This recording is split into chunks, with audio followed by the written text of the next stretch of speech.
మాజీ మంత్రి కేటీఆర్ పై మహిళా సహకార అభివృద్ధి సంస్థ చైర్పర్సన్ బండ్రు శోభారాణి ఫైర్ అయ్యారు. మహిళలను చులకన చేసి మాట్లాడుతున్న కేటీఆర్ తన పద్ధతి మార్చుకోవాలని, లేదంటే మహిళల చీపురు దెబ్బలు తప్పవు అని ఆమె అన్నారు. మహిళలంటే బ్రేక్ డాన్సులు, రికార్డింగ్ డాన్సులు వేసే వాళ్లలాగా కనిపిస్తున్నారా అని ప్రశ్నించారు. పబ్బులు, క్లబ్బుల సంస్కృతి కేసీఆర్దని, ఆయన డాన్స్ కల్చర్ని ప్రజల మీద రుద్దాలని చూస్తున్నారని ఎద్దేవా చేశారు. వెంటనే కేటీఆర్ మహిళలకు బహిరంగ క్షమాపణలు చెప్పాలని బండ్రు శోభారాణి డిమాండ్ చేశారు. ఈరోజు కేటీఆర్ మహిళలు బస్సులో ప్రయాణిస్తున్న దాన్ని చులకన చేసి మాట్లాడే విధానం మనం చూస్తాము మీడియా ద్వారా. నాకు అనిపిస్తూ ఉందంటే కేటీఆర్ గారికి బహుశా మహిళలకు ఫ్రీ బస్ ఇవ్వడం అనేది నచ్చట్లేదేమో.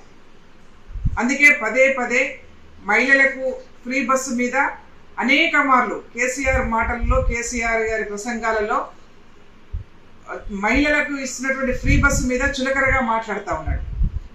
మహిళలు ఏదో ఎల్లిపాయ పొట్టు తీసుకుంటున్నట్టుగా అల్లికలు కుట్టుకోవచ్చు, లేకపోతే కూరగాయలు అమ్ముకోవచ్చు, ఇవేం తప్పు కాదు, మహిళకు ఫ్రీ బస్సు, మహిళకు ఒక బస్సు పెట్టండి, చివరికి కుటుంబాలుగా బస్సులు ఎక్కి డ్యాన్సులు చేసుకోండి అని చెప్పేసి మాట్లాడాడు.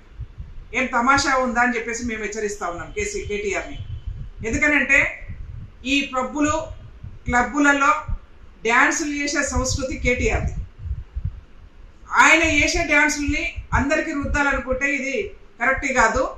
మహిళలకి ఇస్తున్నటువంటి ఫ్రీ బస్సు మీద పదే పదే అక్కసు వెళ్ళగలుగుతున్నటువంటి నీవు బహుశా నీ మనసులో మహిళలకు ఇస్తున్నటువంటి ఫ్రీ బస్సుని ఎత్తేయాలని ఉందా అని చెప్పేసి మేము ప్రశ్నిస్తూ ఉన్నాం.